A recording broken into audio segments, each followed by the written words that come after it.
नमस्कार। इस बातचीत में हम भगवद गीता की उस सदियों पुरानी बुद्धिमानी में गोता लगाएंगे जो हमें सिखाती है कि आज की भागदौड़ भरी दुनिया में अपने मन पर काबू कैसे पाएं और फोकस कैसे बेहतर करें। कभी ऐसा महसूस हुआ है कि पता तो है क्या करना सही है, लेकिन हो ठीक उसका उल्टा जाता है। यह एक बहुत ही आम मानवीय संघर्ष है। तो चलिए आज इसी की जड़ तक पहुँचते हैं कि आखिर हमारे इरादों और हमारे कामों में इतना फासला क्यों होता है। और पता है, ये कोई आज की नई प्रॉब्लम नहीं है, ये सवाल तो हजारों साल पुराना है। सोचिए कुरुक्षेत्र के मैदान में अर्जुन ने भी अपनी सारथी और गुरु श्री कृष्ण से यही सवाल किया था।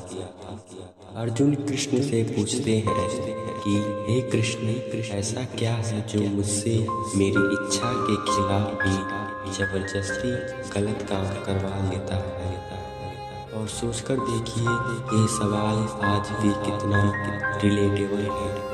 चाहे वो एग्जाम के टाइम पर सोशल मीडिया स्क्रॉल करना हो या फिर किसी जरूरी काम को बस डालते रहना। अब इस सवाल पर कृष्ण जो जवाब देते हैं वो हमारे अंदर ही छिपे एक बहुत ही शक्तिशाली दुश्मन की तरफ इशारा करते हैं। लेकिन क्योंकि ये दुश्मन वह नहीं है जिसके बारे में हम आमतौर पर सोचते हैं। कृष्ण कहते हैं कि हमारा असली दुश्मन है काम। मतलब कोई भी बहुत इंटेंस डिजायर या तीव्र इच्छा, इनकी तुलना एक ऐसी आग से की गई जो कभी बुझती नहीं, बल्कि आप इसे जितना घी देंगे, मतलब जितना उसे पूरा करने की कोशिश करेंगे।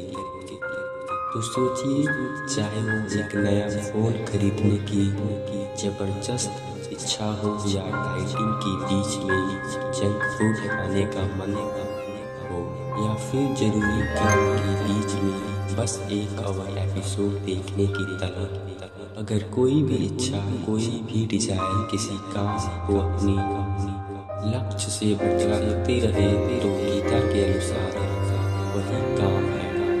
ठीक है, तो दुश्मन की पहचान तो हो गई, पर अब सवाल ये है कि ये रहता कहाँ है, इसे ढूंढे कहाँ। तो कृष्ण आगे बताते हैं कि जो काम ये अंदर ही 3 खास जगह पर अपना अड्डा जमा कर बैठता है। ये 3 ठिकाने सबसे पहले हमारे इंद्रियां, जो बाहर की दुनिया से सारी इमोशन अंदर लाती हैं। दूसरा हमारा मन, जहाँ सारे थॉट्स और फीलिंग्स पैदा होते हैं। और तीसरा हमारी बुद्धि, जो स्वयं ठिकाने भी पता चल गए। तो कृष्ण हमें एक कंट्रोल वापस पाने के लिए एक बहुत ही सीधी प्रैक्टिकल स्ट्रैटेजी बताते हैं। एक ऐसा पहला कदम जिसे कोई भी उठा सकता है। कृष्ण का निर्देश एकदम सख्त है। वह कहते हैं तीनों फ्रंट पर एक पहरा बिठाना होगा। हमारी आंखें, कान, नाक, जबान और त्वचा, देखना, सुनना, सूंघना, चखना और छूना, यही तो वे 5 दरवाजे हैं जिनसे दुनिया की हर अच्छी और बुरी चीज हमारे मन के अंदर आती है। इसे एक पंखे के रेगुलेटर की तरह सोच सकते हैं ना। अगर दिमाग को शांत रखना है तो अंदर जाने वाले इनपुट को कंट्रोल करनी ही पड़ेगी। हम होशपूर्वक ये चुन सकते हैं कि हम क्या देखते हैं, क्या सुनते हैं और कैसी संगति में रहते हैं। बस इसी को कहते हैं इंद्रिय। बहुत सीधा है, जैसा इनपुट वैसा ही आउटपुट। मतलब गार्बेज इन गार्बेज आउट। अगर इंद्रियों के जरिए लगातार मन का त्वचा ही जाएगा तो हमारे विचार और काम भी तो वैसे ही होंगे। और अगर इच्छा इनपुट देंगी तो नतीजा भी जाहिर है अच्छा ही होगा।